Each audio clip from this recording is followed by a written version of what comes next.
Sam, do you know where we stand on getting quorum? We're still waiting on some folks that we heard from that will be here. So uh, we've got um, Steve Brunson, who's the chair. We've got uh, Matt Wingate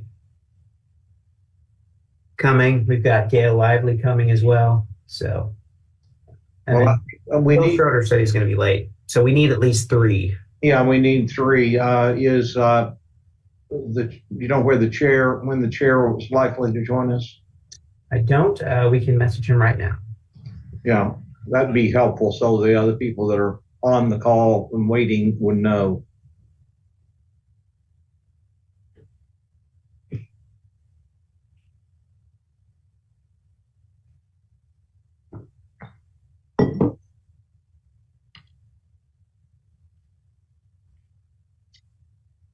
Good morning, all. Good morning. Hi, Bruce. Good morning.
Any updates, Sam, on any of our potential attendees? Not yet. Okay. We apologize for the delay in getting started here, folks. We'll do it just as soon as we can get another third person on here. And maybe we're close to getting there. Oh, So Steve Brunson is working on joining. okay, good news.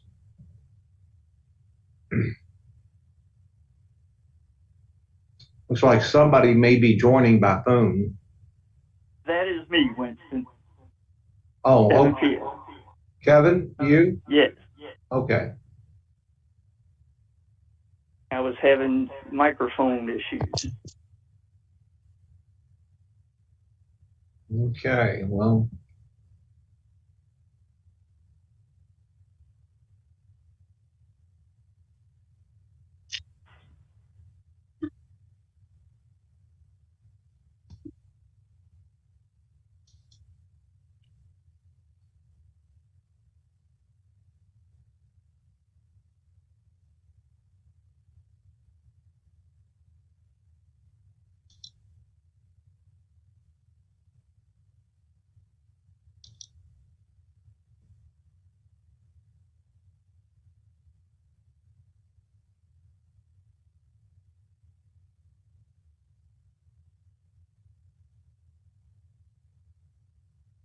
Seems like some people are having trouble joining the meeting, so we're working on getting a solution. Sorry for the delay, everyone.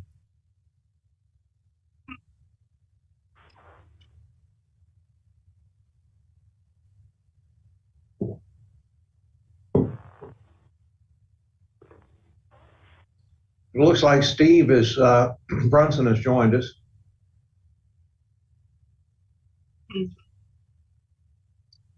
Hi, Steve.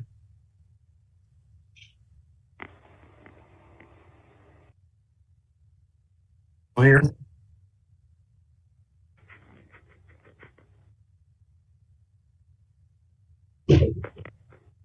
Can you hear me? Yes. Okay, great. All right. I'm in a not so great spot, but I didn't think it was going to be that bad. All right. This is Steve Brunson, the committee chair. Welcome to the May 28th, 24 Finance Committee meeting. Do we have a quorum and has the press been notified? Yes, we do have a quorum and the press has been notified. Great. Thank you very much. Consideration for approval of the minutes from the last meeting, which was held on February 22nd of 24. If I could have a motion. So moved. Thank you. And a second. And a second. Thank you. And all in favor, say aye. Aye. Okay. All right. Let's go on to the first agenda item, which I cannot see on my screen. So, Sam, I'll leave that up to you. So the first agenda item is going to be the internal audit. So, I'm sorry, I need to stop sharing and reshare my screen just for a moment. Give me 1 second. Yeah, I was looking at your screen there, Sam, and it just disappeared. Yeah, I'm going to reshare here. Just give me a moment. Oh, okay. I think Gail just joined us. All right, Kevin, I believe you're up for the approval of the fiscal year 2025 annual internal audit plan. All right. Thank you, Sam. Thank you, Mr. Chairman. So agenda item number 3 does concern the recommendation for the approval of the annual internal audit plan for fiscal year 2025. So, as you know, the auditing standards do require that a risk-based audit plan be developed each year to help determine the priorities of the internal audit function.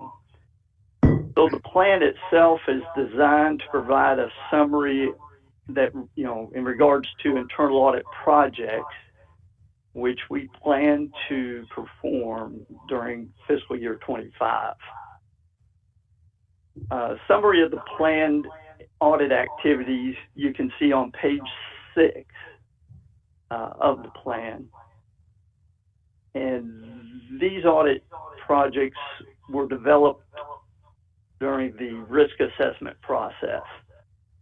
So this first page here, you'll see that we do a lot of external audit support and single audit support during the period of July and August of each year. We also, throughout the year, provide quality assurance reviews over the project-based and tenant-based rental assistance programs. So included in the summary for fiscal year 25, we do plan to perform an internal audit over the corporate vendor management program, as well as the mortgage electronic registration system, or MERS, which we have to do each year for compliance. I believe if we scroll down a little bit further, Sam, beginning, I believe, on, let's see here, page 11.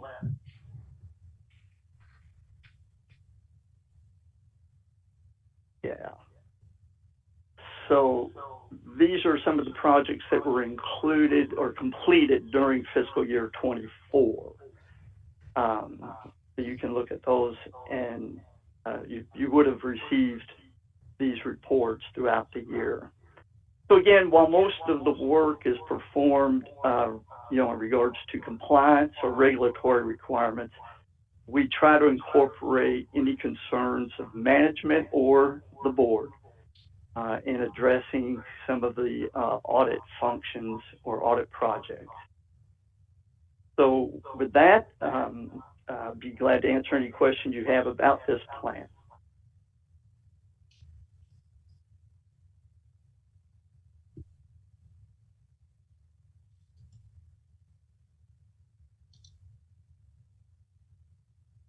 Thank you, Kevin. Does anybody have any questions? Do you need approval? I'm not sure, Sam. Do we need approval on this? So we need a motion to recommend adoption of the 2025 annual internal audit plan to the full board of directors. Fantastic. Thank you, Sam. What so you I just need a said. there you go. And a second. Well, you just I'll make that motion. And a second. This is Matt Wingate. I'll second. Thank you, Matt. All in favor, say aye. Aye. Aye. I think we have a motion that passes. Thank you, Kevin. Sam, what's you. next on the agenda? The next item on the agenda is a presentation of the KHC financial update as of March 31, 2024 by Tracy. Fantastic. Tracy, take it away.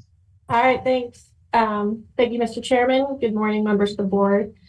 I'm here to present the fiscal year 24 third quarter financial update. As usual, I've got a couple of schedules I'm going to walk you through to give you that update. So starting with the pro forma statement of net position. Similar to the last two quarters, total assets have increased as a result of issuing mortgage revenue bonds. So looking at line A, we issued another $150 million in taxable and tax-exempt bonds in January. So our total program purpose assets increased by $165 million since fiscal year end. Going down one line to cash and investments, line B. This increased $71 million, which reflects the bond proceeds we had sitting in the general indenture as of March 31st. And those will be used or have already been used to purchase loans in April and May. Going down to line D, total assets. Overall assets increased $235 million since June 30. Looking at our liabilities, line E and J, total liabilities, there's a $225 million increase in revenue bonds outstanding at March 31, which corresponds with our growing bond portfolio up above. Line L, the mark-to-market.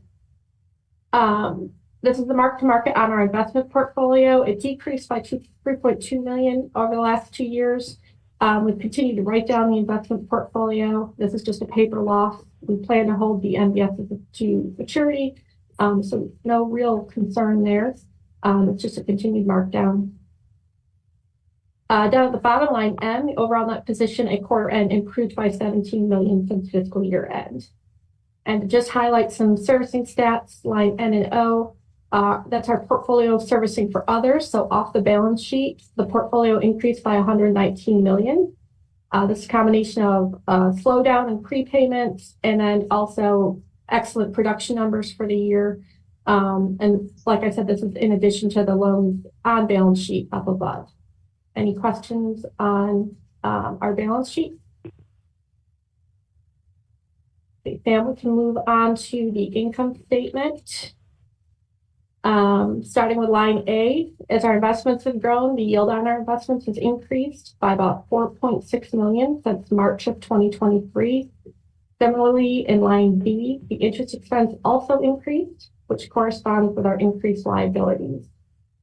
Looking at line D, our gain on sale of loans, this continues to go down. It went down $13.7 million last year from $13.7 million last year to $8.5 million this year. If you net out the lender comp tied to this, Our true gains is about 4.5 million, 3/4 in. So we're still making money in the secondary market, but the volatility is a large reason we switched to issuing mortgage revenue bonds.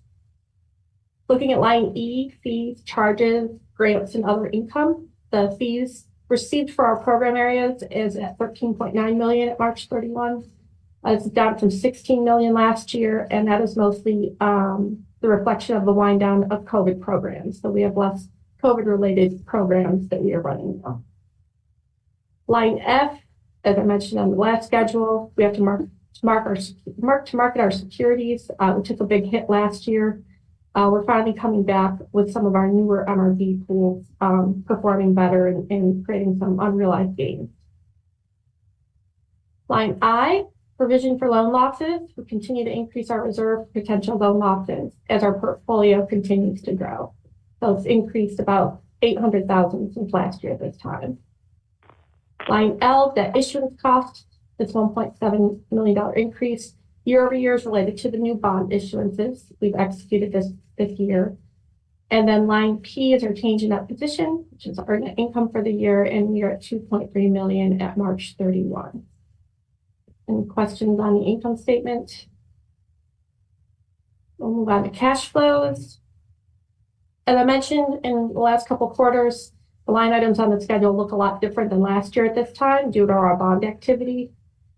Starting with line B, cash flow from non-capital financing activities. This went from a negative 27 million last year, March 2023, to 214 million in March 2024, which reflects two big bond issuances we executed so far this year. We were in the market with another 150 million about 2 weeks ago, which will close on in June, so you'll continue to see activity for the fourth quarter. Looking at line D, cash flows from investing activities. The same thing here. That's the decrease from a negative 22 million to a negative 257 million, which represents the MBSs purchased by our general venture the last 2 quarters. Down at the bottom, line H, I, and J, all of these are single family metrics. As you can see, we're beating prior year production. This is the result of adding MRBs simultaneously with our secondary market trading. Jamie Rice and her team are trying to hit the 600 million mark for loan volume this fiscal year. We're real close. That would be a record for Kentucky housing, especially in a year in the market we're in. We're pretty proud of that. Any questions on our cash flows? We've got 2 schedules related to our operating budget. The first one is the operating fee income, budget versus actual for the quarter end. I'll just go through a couple of these variances. Line A, rental assistance. The fee income is approximately 1.7 million favorable to budget. This represents a significant boost in some fair market rents, which are used to calculate the per voucher fee. Line C, homelessness programs. It's unfavorable to budget by about 250,000. Last year, we were approved by HUD to start utilizing indirect cost rate to recover some overhead. We budgeted to do so, but it was not fully implemented across all the grants this year. So it looks unfavorable to budget. Most of this is due to our continuing care program, but the budget for fiscal 25 is more accurately reflecting not drawing the indirect cost rate for these areas. Line D, weatherization program. It looks unfavorable to budget by 590,000. It's also is the application indirect cost rate, which will be prepared for fiscal 25. Additionally, there are some planned purchases at the training center that have not taken place yet, but since this is the grant, no expense equals no fee income. Kind of a wash there. Line E, our temporary COVID programs, is $1.2 million favorable to budget. This is mostly our host program, our our foreclosure prevention. It's going a lot slower than originally planned. It's just really hard at this point for someone to point to COVID as a reason they're delinquent on their mortgage payments. So we're looking at some other eligible uses of those program funds, particularly home repair is a way to get those funds out the door.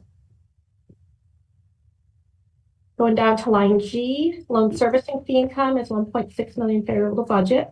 This corresponds with that growing loan portfolio I've talked about. Line H, rental production. This is our multifamily area. That's 1.5 million favorable budget. Most of this is subject to timing when deals close. Line I, home ownership, is favorable to budget by about 766,000. We budgeted to produce 450 million in mortgage loans this year, but obviously we have surpassed that, and so that also results in some additional fees coming in. The very bottom there, line P, overall we're 7.5 million favorable to budget for the quarter. We earned ahead on if a plan on many of our legacy programs, while we're under budget on some of our grant income areas, but when we're under budgets on grants, there's also not associated expenditures, which you'll see in the next slide. Any questions on our fee income?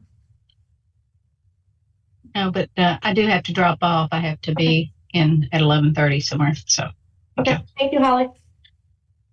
Mhm. Sam, we're still good with the quorum? Yes. All right, next schedule, please. Okay, this is our operating expenditures, budget versus actual. I'll just point a couple lines here. Line C, contracted temps, we're 238,000 favorable to budget. This is a lot of that whole program that hasn't rolled out completely. Line F, computer operations, 216,000 favorable to budget. This is a combination of a bunch of delayed projects or projects that have been moved into fiscal 25, like new HR software, additional modules for servicing software. So you'll see that in the budget presentation. Line K, travel, is 100,000 favorable to budget. Some of this relates to lower than anticipated travel for inspections, weatherization monitoring, and then less travel than anticipated to our disaster recovery co-location site by the IT staff. Line L, employee development, that's 255,000 favorable to budget. This includes the planned conference costs and trainings that didn't take place or staff did not get to. We will not fully utilize the employee development budget this year. Similar with training and partners in line P, we are 227,000 favorable to budget. For the most part, this is training for our continuing care programs and it's based on need from our partners. So we have not had to do as much this year. There's also some delayed weatherization training in there for our partners as well that will roll into fiscal 25.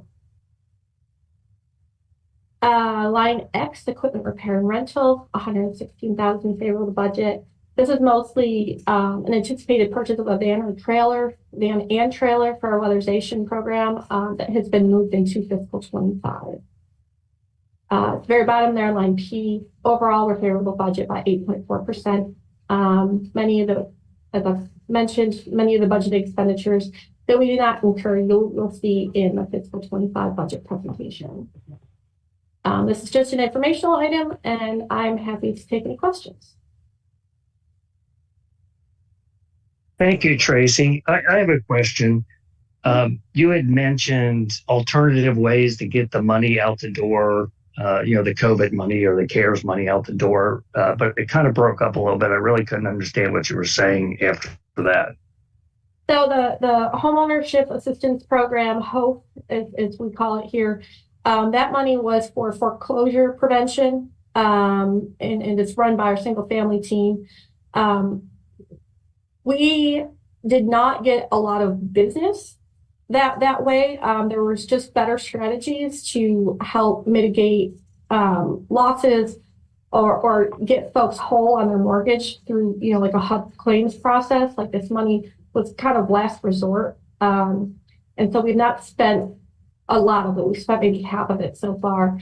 So we're looking at other ways to utilize that money. One being home repair. I don't have all the specifics. Some other states have used the money that way. So we're hoping to possibly, create a program where we can assist homeowners that they do have to at least attest that they've been impacted by COVID. But we could at least use it on some home improvements, I guess, for those folks, as opposed to trying to find folks that are behind on their mortgage from COVID a couple of years ago. Okay, well, that makes sense. Deferred maintenance, things of that nature. Yep. Okay. Anybody else on the committee have any questions? Sam, do we need any type of approval or recommendation? No, this was informational only. All right, fantastic. What's the next item on the agenda? So the next item on the agenda is reviewing the adoption of the annual budget and approval of the budgeted operating expenses for the housing revenue bond resolution for July 1, 2024 through June 30, 2025. Fantastic, thank you. All right.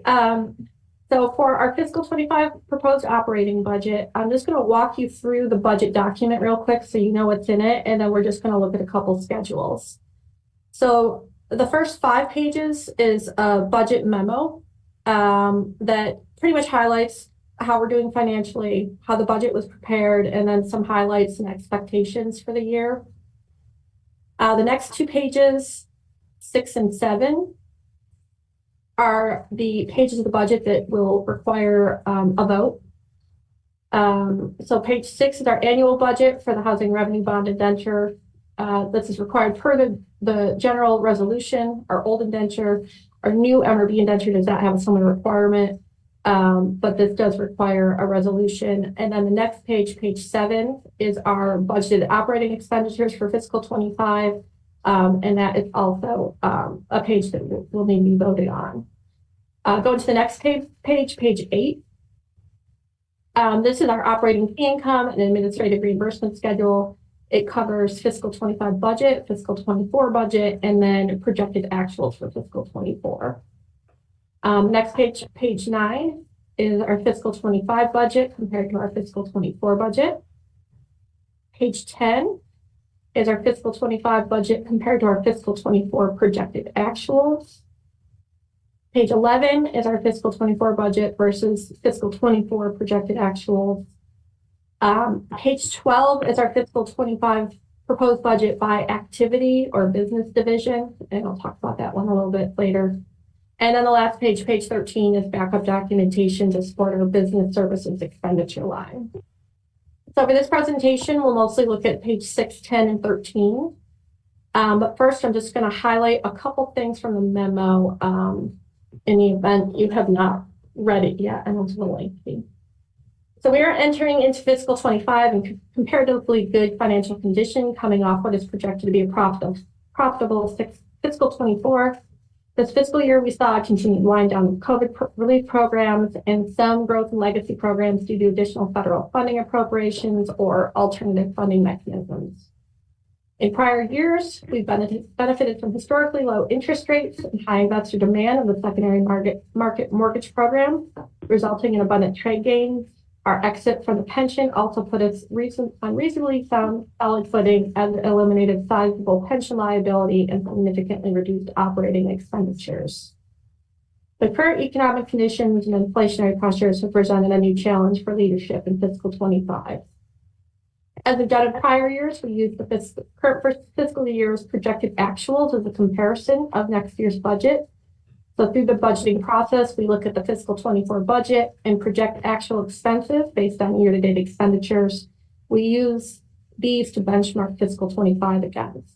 So much of the discussion this morning is going to be based on that analysis.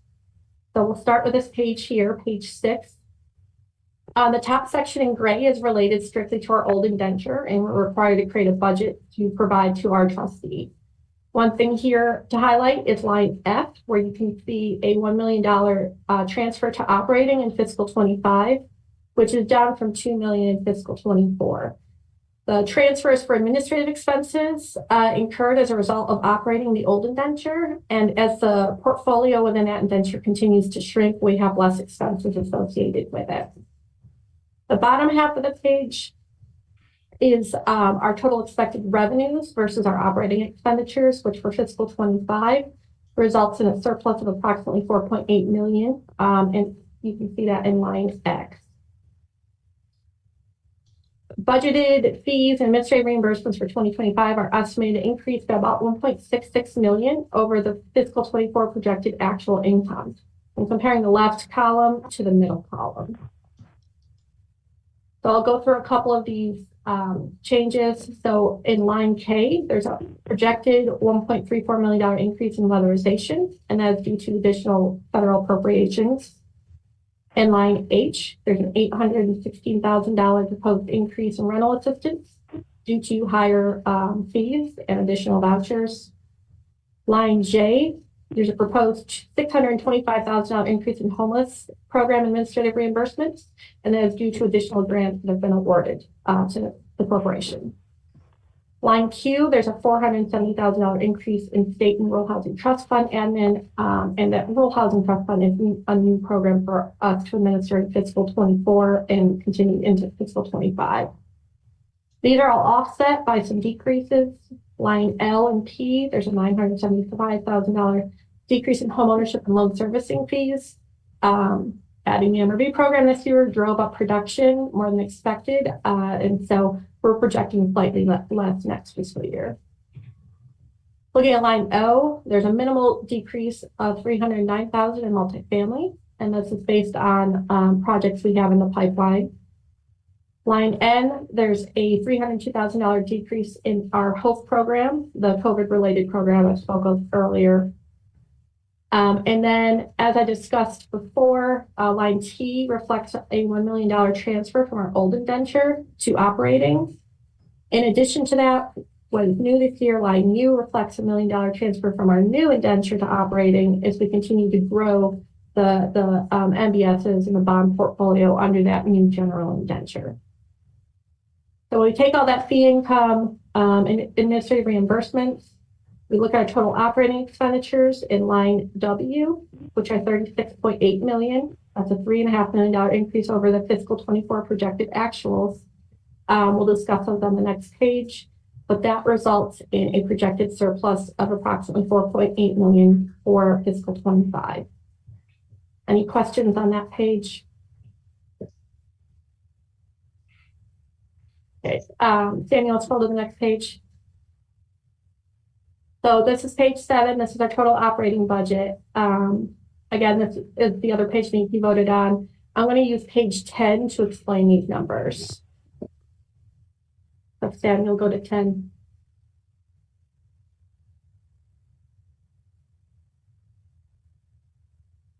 Perfect. Okay. So these are our fiscal 25 expenditures versus our fiscal 24 projected actuals. Much of this increase is a result of inflationary increases in costs, cost of living adjustments for staff, increased grant activities in federally funded programs. There are some items that were included in our fiscal 24 budget that have been pushed off into the fiscal 25 budget, but I'll just highlight some of the bigger variances on this page. Starting with line D, salary and benefits, including contractor and temps.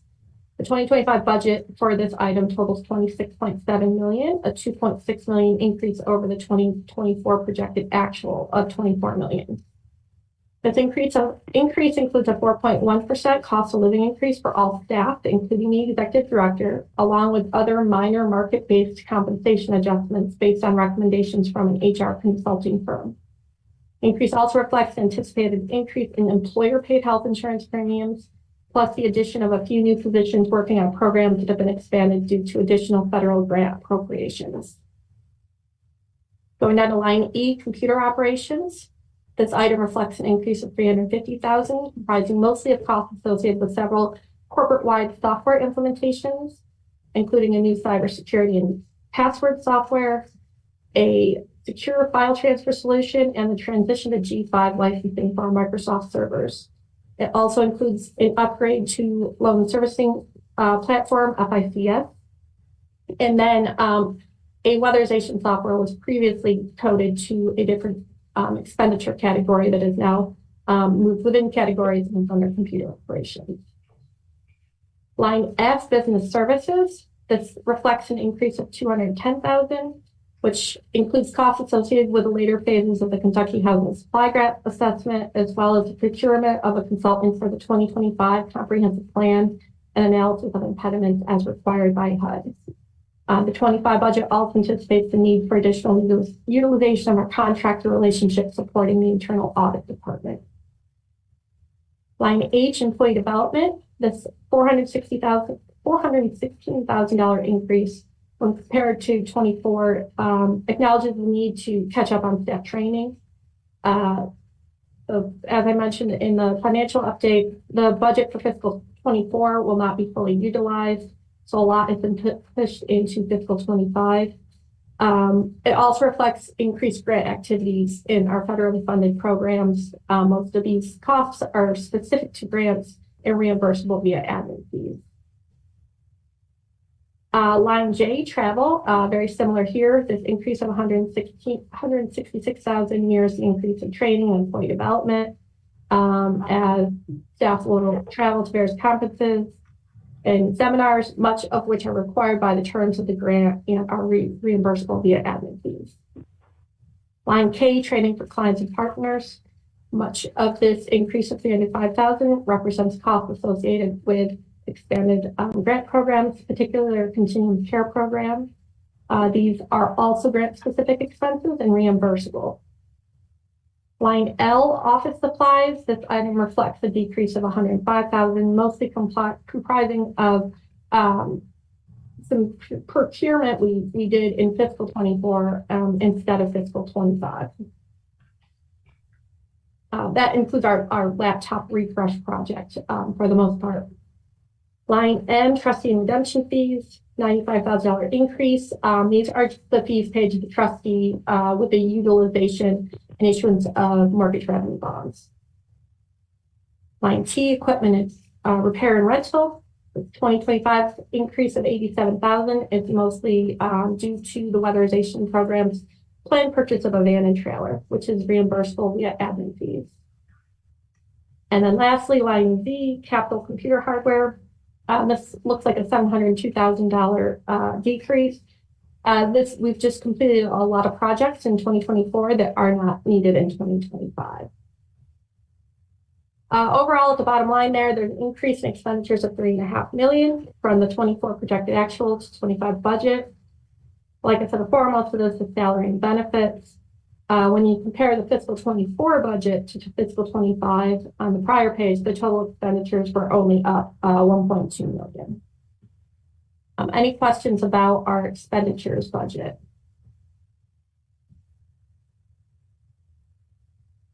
All right, I'm going to point you to one more schedule before I bore you to death here on page 12. So this schedule represents our total proposed budget by activity or business division while incorporating our federally approved indirect cost rate. We have an approved indirect cost rate of 29%. Fiscal 24 was the first time we tried to stand that up and put it in place. That 29% calculation is at the very bottom on line GG. And this is where we have an opportunity to cover overhead expenses with grant admin.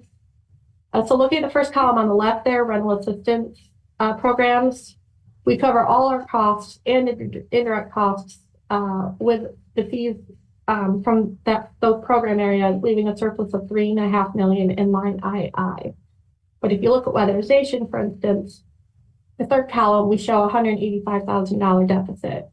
Our goal really with all these programs is to net zero, but we're still trying to understand the indirect cost rate, our overhead costs, and we certainly don't want to suffocate grant programs. So as an executive team working on the budget, we understand areas that we can recoup all those costs on and on the areas we don't and cannot at the moment. So looking at the first gray column there, enterprise funds, these are mostly our single family, multifamily loan servicing areas. And going down after the application and indirect cost rate, we reflected a $2.5 million surplus. But that second column there, the internal service funds, the biggest takeaway from the schedule is we don't recover all of our overhead costs through all our programs. So looking at line GG, our total overhead costs are $7.76 million. But if you look on line II, you see $2.3 million is not recoverable. There's a few reasons for this. When we negotiated the indirect cost rate with HUD, we used our fiscal 22 financials. We had a ton of COVID programs going on at the moment, somewhat inflating the numerator of that rate calculation. This has really allowed us to look at, our overhead cost centers as well as our program cost centers and kind of right size. So we're going to continue to make efforts this year to review our overhead costs and see what the right number is. But in that end, we are still reflecting a $4.8 million surplus in the proposed fiscal 25 budget. Any questions on this very confusing page? All right, I'm just going to make a few more points out of the budget memo. So this next year is going to be challenging. Staff retention and succession planning remain a top priority. As many staff work remotely, business continuity planning and cybersecurity protections continue to be addressed. Our borrowers, our renters are facing increased housing costs, shortage of housing inventory, inflationary pressures, which we're attempting to address by adapting our programs and trying to find more resources to help. We're continuing to have a discussion surrounding the housing supply gap assessment. As pressures are applied to low to moderate income homeowners and renters, it will continue to trickle down to our most vulnerable populations. So we are trying to find resources for that as well. As you've heard me speak, Continuum Care has several more grant awards. Staff has been great trying to get those resources out the door. Fiscal 25 also includes more outreach and awareness regarding that housing supply crisis. I'm very proud of the executive team and the leadership here putting this budget together. I think it's a very sound budget. It was done with very good intentions and attention to detail. I'd be remiss if I didn't mention that Kendrick Vanderschmidt's on this call. Him and his team are responsible for compiling the document. And it's a lot bigger than these 13 pages I have before you. And they've done a phenomenal job getting us to this point. So I'm happy to take any questions, and I think we will need a motion on this. Thank you, Tracy. Does anybody on the committee have any questions? No. Okay, yeah, and I do believe we need an approval on this, correct, Sam? Yeah, so we'll need two separate motions. So the first that we'll need is a motion to recommend adoption of the annual budget for the housing revenue bond resolution for fiscal year 25. Okay, I have someone available to make that motion. Yeah, this is Matt. I'll make a motion to adopt the annual budget for the housing revenue bond resolution for July 1st, 2024 through June 30th, 2025. One clarification, it's to recommend adoption to the full board. To recommend adoption to the full board. Yes. Thank you. And a second, please. Second. All in favor, say aye. Aye. All right. And Sam, the second motion? So we will need a motion to recommend approval of the budgeted operating expenditures for the housing revenue bond for fiscal year 25 to the full board of directors. All right.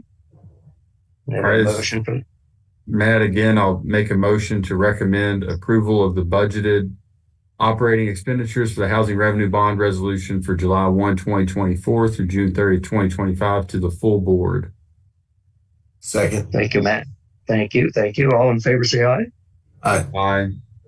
Fantastic. Both are passed. All right. Sam, we have next on the agenda. I believe the next item is if there are any informational items. I don't believe KHC staff have any additional informational items.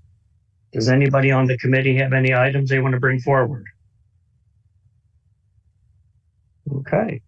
Well, we have a board meeting on Thursday, correct? I believe I got an email earlier about lunch at 1 and the regular meeting time at 2, correct?